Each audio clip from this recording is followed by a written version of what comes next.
Hello guys everyone. আজকে আমি যে কথাগুলো বলছি তোমাদের জন্য বারুইপুরের ব্যাপারে যে ঘটনাটা ঘটেছে সেই ব্যাপারে আমি কিছু কথা বলতে চাই।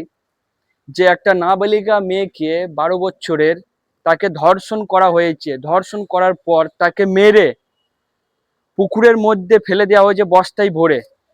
মারাত্মক দুর্ঘটনা। সেই মেয়েটার বাবা সাথে কথা বলা হয়েছে।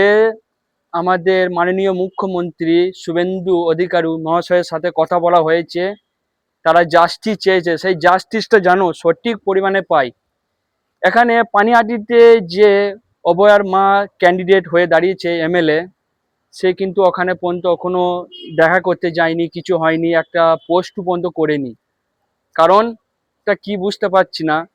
কিন্তু এই বারুইপুরে যে ঘটনাটা ঘটেছে তারা যেন সঠিক বিচার পায়, সেটাই আমি মাননীয় মুখ্যমন্ত্রী শুভেন্দু অধিকারীর কাছে আমার বিনীত নিবেদন, যেন সঠিকভাবে আসামিরা যেন এই জঘন্যতম ঘটনা করেছে তারা যেন সাজা পায়। এই ব্যাপারে আমি এই কথাগুলো বলছি। এইভাবে যদি হতে থাকে দেশে, এইভাবে যদি চলে কিভাবে দেশ আগে হবে?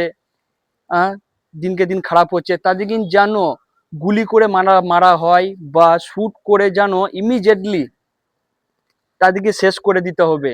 না হলে এই দেশ কিভাবে চলবে? না চললে, এইভাবে চলতে গেলে মানুষ কিভাবে আস্থা রাখবে তার বাচ্চাদের সাথে? কে কিভাবে হচ্ছে কি না খুন, কি বলছেন আপনারা? কমেন্টে করে জানাবেন। আর এই ভিডিওটা অতিরিক্ত শেয়ার করে জানাবেন। আর এটা যেন সঠিক বিচার, জাস্টিস যেন পায়। ঠিক আছে এভরিওয়ান, ওকে বাই।